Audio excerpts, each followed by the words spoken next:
Hi there, welcome back. Check out my new backdrop.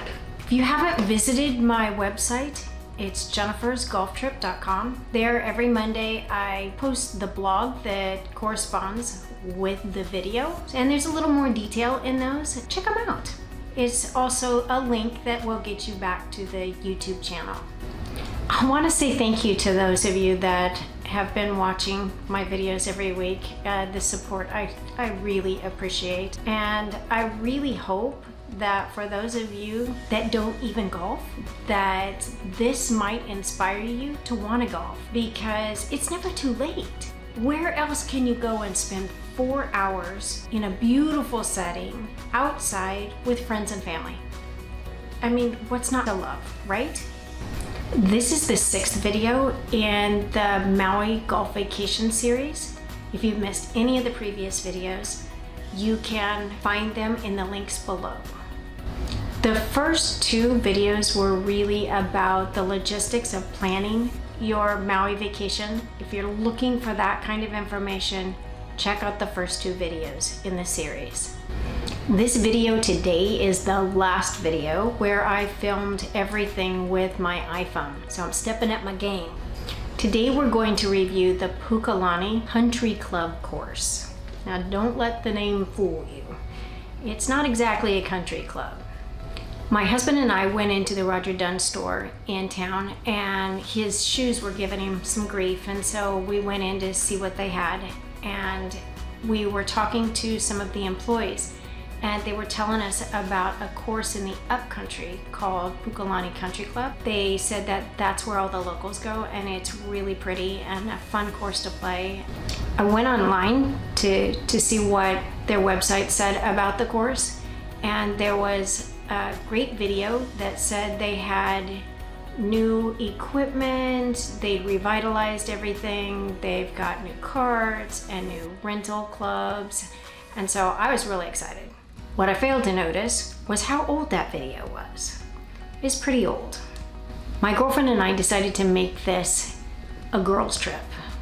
So when we arrived, this is what greeted us when we pulled into the parking lot. I'm really glad we didn't turn around and leave. The pro shop is very small. It's in a trailer on the property. The folks there are very friendly. It actually cost $60 for the 2 of us to play, including a cart and rental clubs. That was because my friend lives on Maui, and so as a resident she gets a discounted rate. There is no concession cart. You need to stock up on any snacks or even bring them with you. There is no cooler on the carts, there's no water provided. It's very basic. You do come back by the clubhouse between 9 and 10, so you will have an opportunity to stop.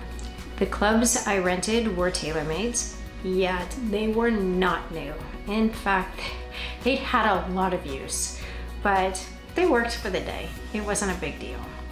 One surprise was the carts, because they're gas carts. And not only do they not have GPS, they don't have windshields either. But the carts were so much fun. We had a blast with them. They were a source of entertainment the whole day. They reminded us of the cars from Disneyland in Tomorrowland that little kids could drive by themselves. They were hilarious. We had so much fun with them. There is a driving range. And when we arrived, we noticed that there was a sign that said irons only.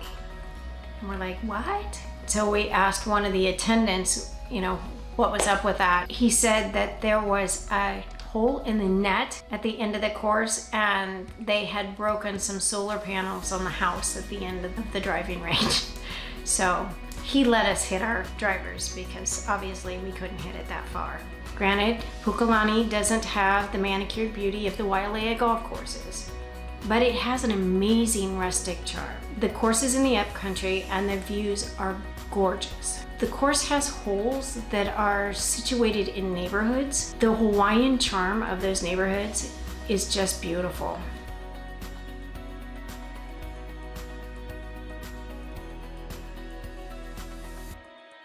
There was a ton of wildlife on this course. Animals I'd never seen before. Versions of ducks and and geese and just really interesting birds. Some of the ducks, I swear they're a cross between a duck and a rooster. These ducks are truly what you would call lucky ducks, because if they get past the egg stage, there really isn't any predators. They can live a full and happy life. Lucky ducks. The fairways and the greens on this course, they're really well cared for.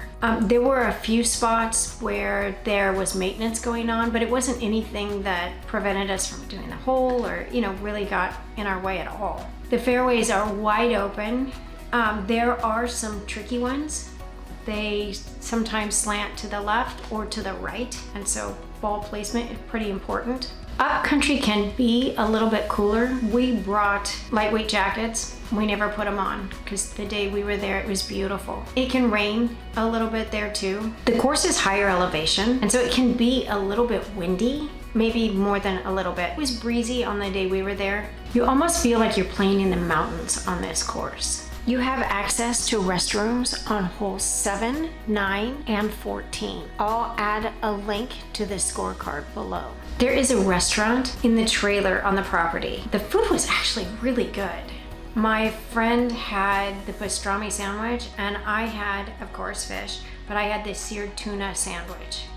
I would 100% come back and play this course again. It was beautiful, had views that were spectacular, but different than what you got at the Wailea resorts.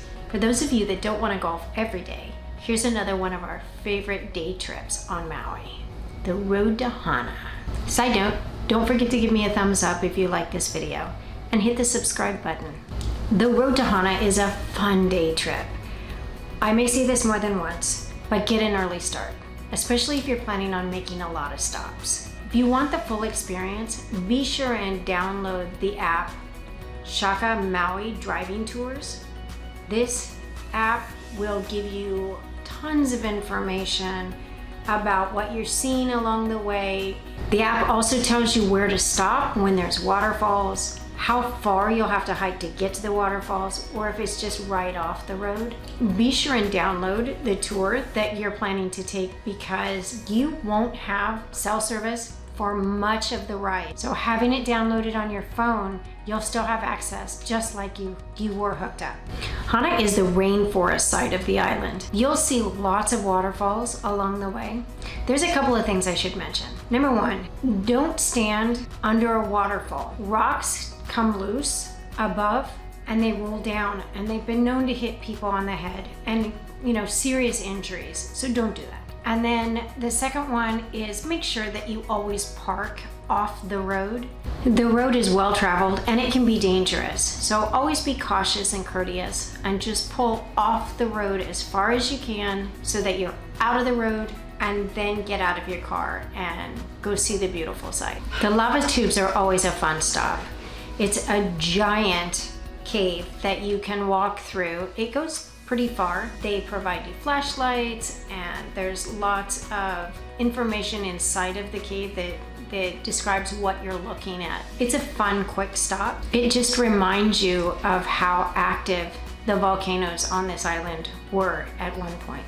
On the Hana Highway, there are many roadside places that have delicious food.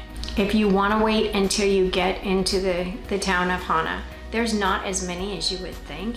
The 7 pools are probably the most famous stop along the way. Last time we were there, they had the pools closed. You could go down and see them, but you couldn't get in the water. There's also a great hike, the bamboo forest there. I would highly recommend doing the full loop rather than turning around and going back the way you came. The road on the backside is more narrow than the way you came. The road in some spots is gravelly.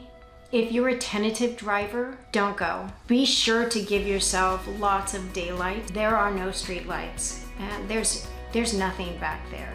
Now that I've given you the warning, I can tell you that it's the most beautiful scenery on the island. It's God's country. I mean, it makes you want to run away from civilization. It is so beautiful back there, and it's so quiet, and you really get a mix of the ocean and the upcountry. It's so pretty.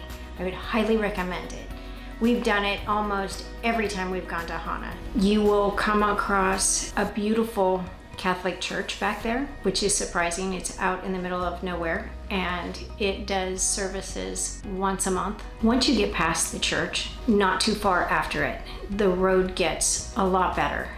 On your way back, you will go through the upcountry and you might be hungry. There is a really fun stop up there, the Kula Lodge. The food is really good.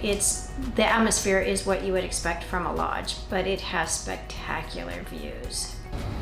And it just makes it a nice final stop to a perfect day.